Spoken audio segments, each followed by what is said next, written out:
मैं जहां रहूं, मैं कहीं भी हूं, तेरी याद साथ है। किसी से कहूं कि ना कहूं, ये जो दिल की बात है। हेलो बच्चों, स्वागत है आपके अपने YouTube channel Bihar education network पर। प्यारे बच्चों, 10वीं कक्षा का MCQ सेंटअप एग्जाम और बोर्ड एग्जाम के लिए मैं लेकर आया हूं, जो पूरा का पूरा क्वेश्चन यहीं से लड़ेगा।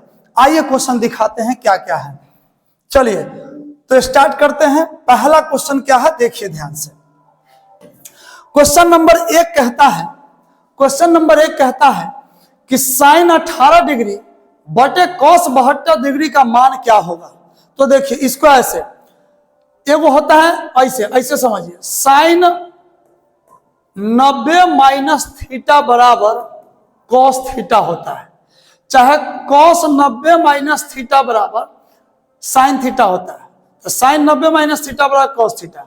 तो 90 वाला में साइन का उल्टा कॉस और कॉस के उल्टा साइन। तो साइन के उल्टा कॉस, कॉस के उल्टा साइन, तो साइन कॉस है ना। इस एवज में बस एक गो चीज देखना है, 18 गो 72 गो कै गो, तो 90 गो। तो जब दोनों थीटा का मान मिला के 90 आ जाएगा ना, तो उसका आंसर एक होता है, ध्यान देना है। इस प्रकार से खत्म। आइए क्वेश्चन नंबर 2 देखते हैं। क्वेश्चन नंबर 2 क्या है, आइए दिखाते हैं।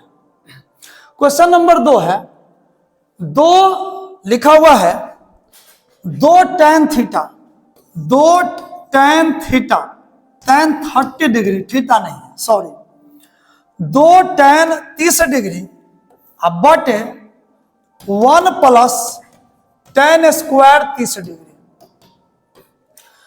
यहां पे 2 है तो 2, फिर tan 30 डिग्री है तो tan 30 डिग्री का मान 1/√3 होता है।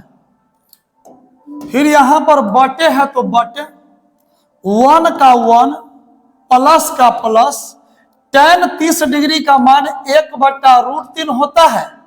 ये स्क्वायर है 2 पावर, तो यहां भी 2 पावर हो जाएगा। 2 एकम 2 बटे √3।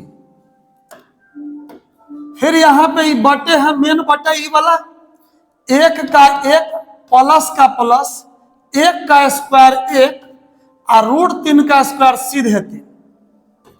इस प्रकार से 2 का 2 बटे √3, 2 बटे √3। फिर यहां पे बटे करके भिन्न का जोड़ कर लेते हैं। 1 3 का लसा 3, 1 से 3 में 3 इकाई 3 प्लस का प्लस, 3 इकाई 1 इकाई 1। फिर यहां पर 2/√3 का 2/√3। ये मेन जो बटे है इसको गुना में ले जाएंगे। नीचे वाला 3 नीचे में है तो ऊपर चला जाएगा, 3 1 4 ऊपर में है तो 4 नीचे आ जाएगा। इस प्रकार से 2 एकम 2 और 2 दूनी 4 कट गया। एक बात ध्यान में रखिएगा, 3 का मतलब इसमें 2 गो √3 है, और 4 का मतलब 2 गो √4 है, 5 का मतलब 2 गो √5 है गुना में। तो 3 का मतलब इसमें 2 गो √3 है, तो 1 गो √3 से इसमें के 1 गो √3 कट के 1 गो √3 बच जाएगा। तो यहाँ पे ऊपर बच गया √3 और नीचे बच गया 2। √3/2 इसमें कहीं भी आंसर ना है, लेकिन आंसर है ना। आइए ना बताइए देते हैं। साइन 60 डिग्री का मान होता है √3/2। तो √3/2 के बराबर साइन 60 डिग्री हुआ, इसलिए साइन 60 डिग्री हमारा आंसर हो जाएगा। इतना नचौवल क्वेश्चन बबुआ पूछता है। आइए देखते हैं नेक्स्ट क्वेश्चन को। नेक्स्ट है क्वेश्चन नंबर 3। ये क्या है, देखिए ध्यान से। क्वेश्चन नंबर 3 है, यदि a/2 बराबर है 15 डिग्री होगा, तो cot a का मान बताना हमें कॉट ए का मान बता देना है। तो देखिए बटे करके तिरछा गुना कर देंगे, ए इकाई ए, अब 15 दूनी के 30 डिग्री, यानी एक ए बराबर आ गया 30 डिग्री। जब ए बराबर 30 डिग्री आ गया तो यहां ए का मान रख दीजिए, कॉट का कॉट, ए के जगह 30 डिग्री। तो आपको पता है tan 30 डिग्री का मान क्या होता है, तो 1/√3। tan का उल्टा होता है कॉट, तो कॉट 30 डिग्री का मान √3/1 यानी √3 होगा। तो √3 ऑप्शन बी में दिया गया है, option B is the right answer. Cot 30 degree का मान √3 होता है, इसलिए √3 आंसर हो जाएगा। समझ में आई कि नहीं रे बबुआ, समझ में आला? देख इधर, अरे बोलते ना कहे। देखो अब क्वेश्चन नंबर 4 है। क्वेश्चन नंबर 4 क्या करें, एकदम प्यारा प्यारा क्वेश्चन है। क्वेश्चन कितना भी भारी हो मेरे सामने वो प्यारा हो जाता है और उसको प्यार से बना देते हैं। देखिए कैसे, ए बराबर दिया हुआ है 3/4। ए का मान कितना है, 3/4। कॉस ए का मान क्या होगा, तो देखिए हमें कॉस ए का मान क्या आपको पता है, यहां पे सॉरी साइन ए का मान दिया हुआ है। साइन ए का मान, साइन ए बराबर 3/4। पता होगा कि साइन थीटा का फॉर्मूला होता है लंब बटा कर्ण, ठीक है। हमें निकालना है कॉस ए का मान। देखिए कॉस ए का मान निकालना है, तो कॉस बराबर फॉर्मूला होता है, कॉस बराबर होता है आधार बटा कर्ण। कॉस बराबर होता है आधार बटा कर्ण। तो आधार और कर्ण कितनी है, ध्यान से सुनिए। कॉस बराबर होता है आधार बटे कर्ण, तो यहां पे हमें कर्ण मालूम है, कर्ण हमारा 4 है और लंब हमारा 3 है, लेकिन आधार मालूम नहीं। आइए पहले आधार निकाल लेते हैं। आधार कैसे निकलेगा, देखिए आधार बराबर फॉर्मूला होता है √ लंब स्क्वायर, √ कर्ण स्क्वायर माइनस लंब स्क्वायर। तो कर्ण कितनी है, तो कर्ण यहां पर 4 है, तो 4 का स्क्वायर माइनस लंब, यहां पे लंब बराबर 3, तो 3 का स्क्वायर। 4 का स्क्वायर 16, माइनस का माइनस, 3 का स्क्वायर 9, 16 में से 9 7, यानी 7 का वर्गमूल नहीं निकलेगा, यानी आधार आ गया, आधार आ गया √7। अब हमें cos a का मान निकालना है, तो cos बराबर यहाँ पे cos बराबर आधार बटा कर्ण, तो आधार कितनी है, तो आधार है √7, तो √7। अब बटे कर्ण कितनी है, तो कर्ण 4 है, तो 4 √7/4, √7/4। आइए √7/4 option D is the right answer. Clear, clear है ना। चलिए आइए चलते हैं नेक्स्ट क्वेश्चन पे। अरे बाबू बोलना जो पूछेंगे से, कहा नहीं बोलता है। चलो देखो अब यहां पर है क्या क्वेश्चन कहता है, निम्नलिखित में कहा है, निम्नलिखित में से किसका मान √2 के बराबर होगा।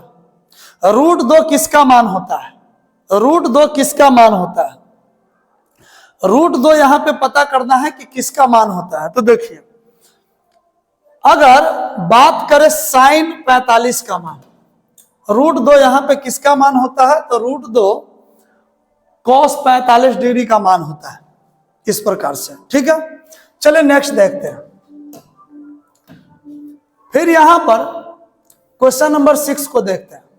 क्वेश्चन नंबर 6 क्या कहता है, कह रहा है कि बिंदु ए से किसी वृत्त की स्पर्श रेखा की लंबाई सेंटीमीटर है। ये छोड़ दिए हुआ है क्वेश्चन, टाइप करने वाला 5 सेंटीमीटर है कि 10 सेंटीमीटर कि 20 सेंटीमीटर छोड़ दिए हुआ है। तो चलिए इस क्वेश्चन को छोड़ते हैं, नेक्स्ट क्वेश्चन पे चलते हैं। फिर अगली बार इस क्वेश्चन को मैं लेकर आऊंगा। नेक्स्ट क्वेश्चन देखिए, क्वेश्चन नंबर 7 पे आइए। क्वेश्चन नंबर 7 है, किसी वृत्त के एक बिंदु से कितनी स्पर्श रेखाएं खींची जा सकती है, तो आंसर होगा 1। देखिए कोई वृत्त है, अब वृत्त पर एगो कोई बिंदु है, तो इस बिंदु पर मात्र एगो स्पर्श रेखा खिंचाएगा। स्पर्श रेखा का मतलब, स्पर्श का मतलब छूना, ऐसे छुआ के निकल गया ना, स्पर्श हो गया। ठीक है, छू के निकल गया, स्पर्श हो गया। तो ये देखिए, ये रेखा जो है इस वृत्त को छू के निकल गया इस बिंदु पे, तो यही स्पर्श रेखा है। एक बिंदु पर एगो स्पर्श रेखा होता है, तो इसलिए इसका आंसर 1 होगा। आइए नेक्स्ट क्वेश्चन को देखते हैं। अब है क्वेश्चन नंबर 8। देखिए, आइए क्वेश्चन नंबर 8 क्या कहता है। क्वेश्चन नंबर 8 है, किसी बाह्य बिंदु से वृत्त पर कितनी स्पर्श रेखाएं खींची जा सकती है। किसी बाह्य बिंदु से वृत्त पर, देखिए कोई वृत्त है और यहां कोई बाह्य बिंदु है, यानी बाहरी बिंदु है।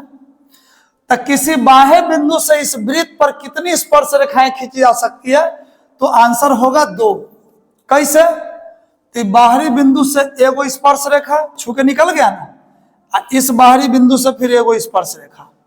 तो किसी भी बाह्य बिंदु से वृत्त पर 2 गो स्पर्श रेखा खिंचाता है, इसलिए 2 आंसर होगा। आइए नेक्स्ट क्वेश्चन को देखते हैं।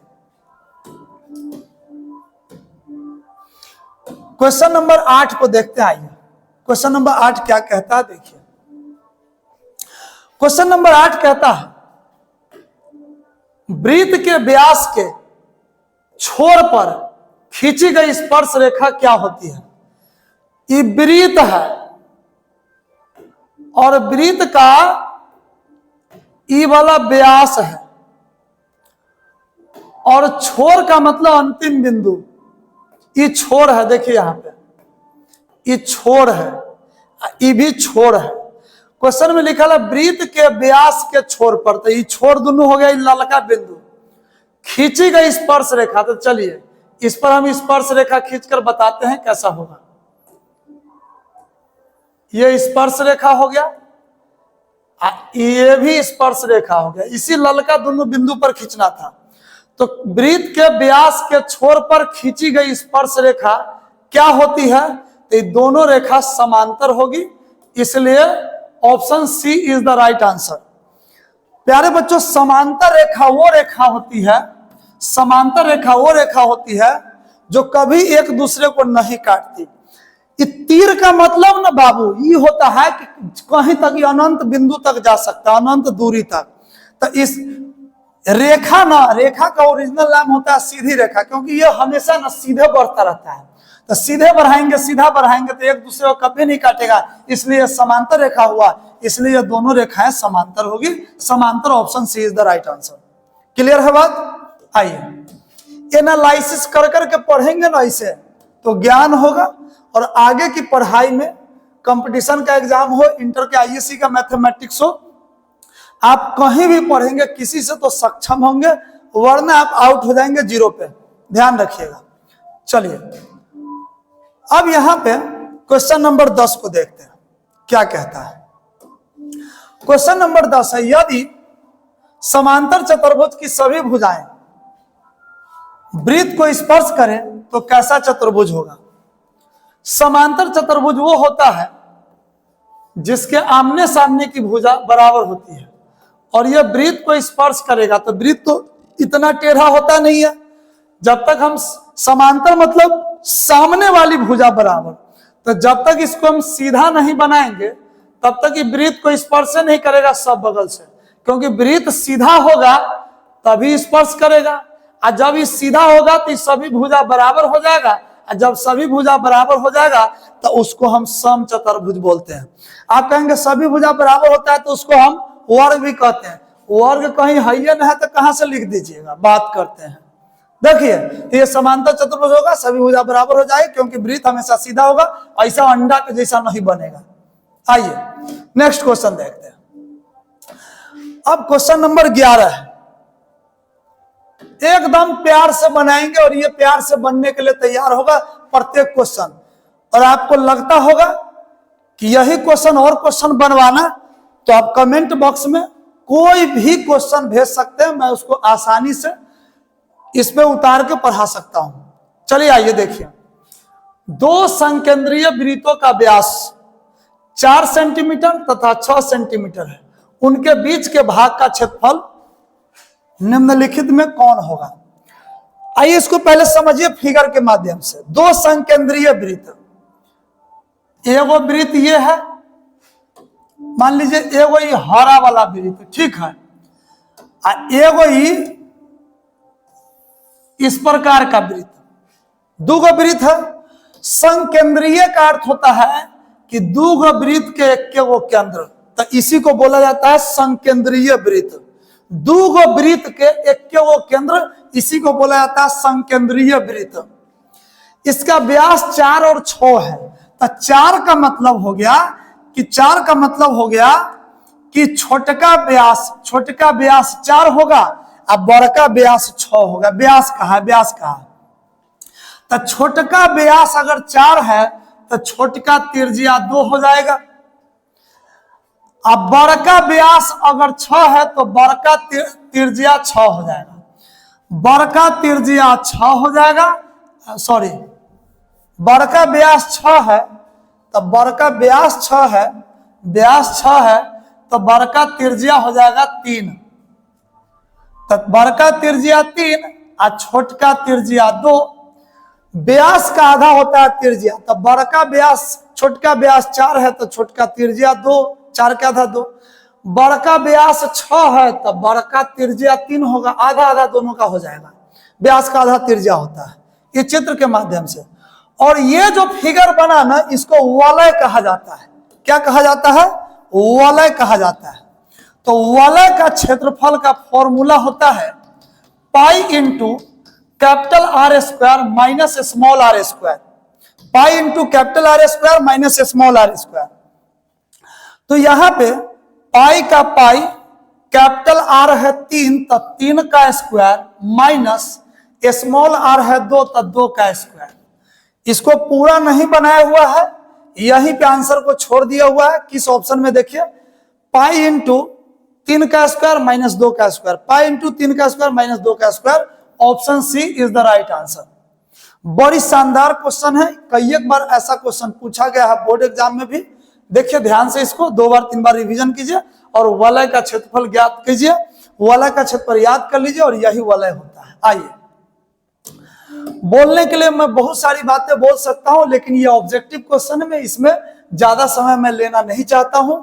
जब मैं सब्जेक्टिव पढ़ाऊंगा तो वलय का और भारी चर्चा करूंगा। आइए देखिए, कह रहा है यदि किसी वृत्त की परिधि 2 पाई है और 2 पाई से बढ़कर 6 पाई हो जाती है, तब इसका क्षेत्रफल क्या हो जाता है? बहुत शानदार क्वेश्चन है। किसी वृत्त की परिधि 2 पाई से बढ़ाकर 6 पाई हो जाती है, तब इसका क्षेत्रफल क्या होगा? तो क्षेत्रफल निकालने के लिए वृत्त का क्षेत्रफल निकालने के लिए हमें क्या चाहिए?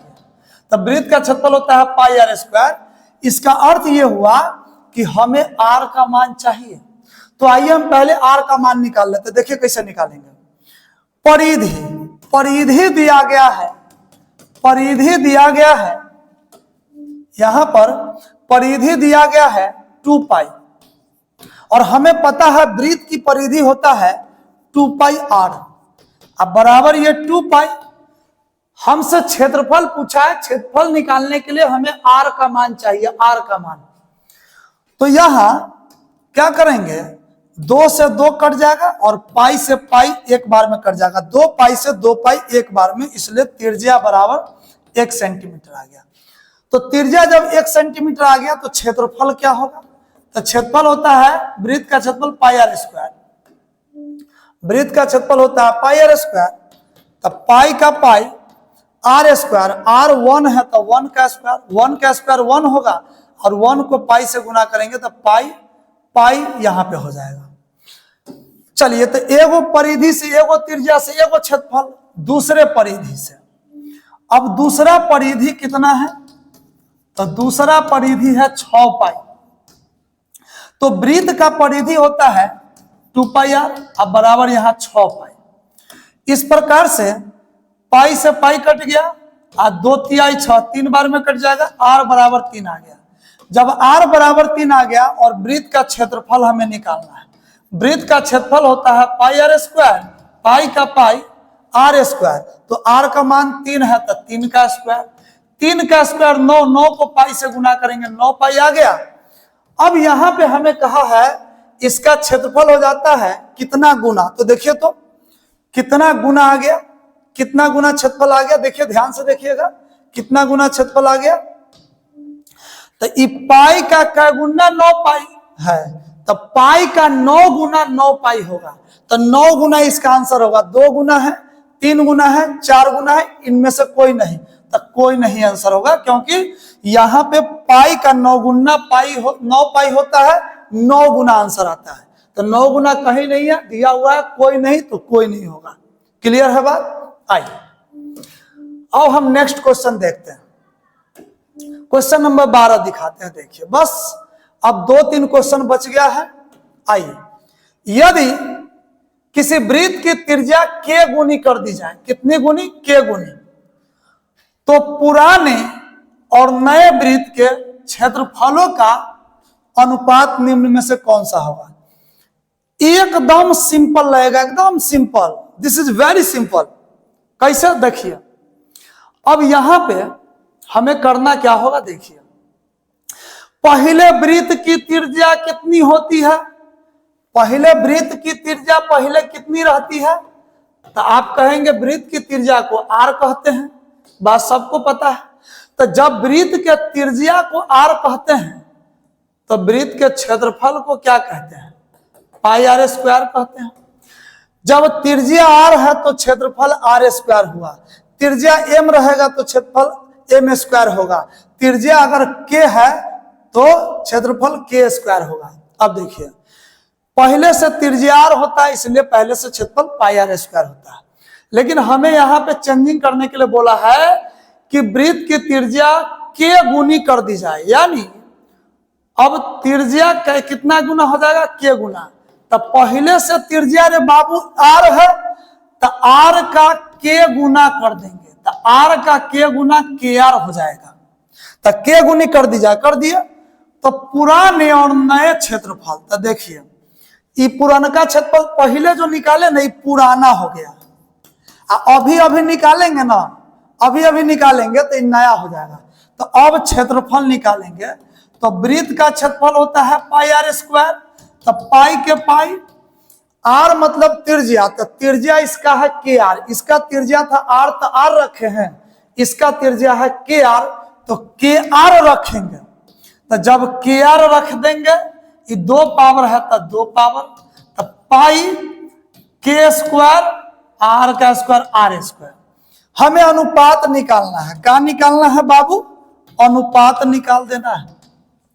तो अनुपात में पहले पुराना बोला है तो पुराना है पाई r स्क्वायर अनुपात, फिर नया बोला है तो नया का है पाई k स्क्वायर r स्क्वायर, ऐसे है, ठीक है। अब इस प्रकार से पाई r स्क्वायर को से पाई r स्क्वायर कट जाएगा एक बार में, तो ये 1 बच गया, अनुपात k स्क्वायर बच गया, 1 अनुपात k स्क्वायर। तो आइए देखते हैं 1 अनुपात k square, option C is the right answer. समझ में आ रहा है ना? चलिए अब देखते हैं नेक्स्ट क्वेश्चन को। क्वेश्चन नंबर 14 देखते हैं। आइए बस 1 से 2 क्वेश्चन और है, क्वेश्चन नंबर 14 को देखेंगे हम लोग। क्वेश्चन नंबर 14 को, अच्छा इतना बड़ा, चलिए क्वेश्चन में क्या कहा है? 2 वृत्तों के क्षेत्रफल का अनुपात 4:1 है, यानी पहलका वृत्त के क्षेत्रफल 4 है और दूसरका वृत्त के क्षेत्रफल 1 है। 2 वृत्त के क्षेत्रफल का अनुपात 4:1, पहलका क्षेत्रफल 4, दूसरका क्षेत्रफल 1, पहलका में 1 और दूसरका में 2, तो उनकी त्रिज्याओं का अनुपात क्या होगा? तो चलिए पहले क्षेत्रफल से त्रिज्या निकाल लेते हैं। आइए क्षेत्रफल से त्रिज्या कैसे निकलता है, देखिए ध्यान से। तो क्षेत्रफल बराबर 4 है, तो वृत्त का क्षेत्रफल होता है पाई r स्क्वायर, अब बराबर 4, तो r स्क्वायर बराबर 4 अब बटे पाई, तो r बराबर ये 2 पावर के ना उस साइड ले जाएंगे तो ई स्क्वायर रूट बन जाएगा, यानी वर्गमूल बन जाएगा। आई पाई बटे 4 बटे पाई है तो 4/पाई लिखेंगे। r बराबर 4 का वर्गमूल 2, अब पाई का वर्गमूल 9 निकलता है तो पाई रूटे में रह जाएगा। इसका भी वैसे ही वृत्त का क्षेत्रफल पाई r स्क्वायर अब बराबर 1 के 1, r स्क्वायर बराबर 1/पाई, तो r बराबर तो ये 2 पावर को उधर ले जाएंगे ना तो ये रूट बन जाएगा, 1/पाई रख देंगे तो 1 का वर्गमूल 1, अब पाई का नहीं निकलता है तो ये रूट में रहेगा। अब हमें दोनों त्रिज्या आ गया, त्रिज्या 1 और त्रिज्या 2, दोनों त्रिज्या पता हो गया। हमें त्रिज्याओं का अनुपात निकालना है, अनुपात निकालना है। तो पहल का त्रिज्या क्या है 2/पाई, तो 2/पाई अनुपात। दूसर का त्रिज्या है 1/√पाई, रूट हो गई है 1/√पाई। अनुपात का मतलब होता है भाग, अनुपात का मतलब क्या होता है भाग, तो 2/√पाई, ये अनुपात का मतलब भाग को जब गुना में बदलते हैं तो नीचे वाला ऊपर, ऊपर वाला नीचे, तो पाई ऊपर चला जाएगा और 1 नीचे आ जाएगा। हम यहां पर पाई से पाई कट कर लेंगे, बच गया 2, अब बटे 1 यानी 2/1, तो 2/1 ऑप्शन बी में है, option B is the right answer. Clear, समझ में आ रहा है ना संतोष? चलो ठीक है, आइए देखिए, तब तो बढ़िया, बहुत बढ़िया, थैंक यू। आइए क्वेश्चन नंबर 15 पे आते हैं, शायद 14 क्वेश्चन ही था। तो चलिए, अगर अच्छा लगा हो तो लाइक कीजिए, सब्सक्राइब कीजिए। जय हिंद, जय बिहार।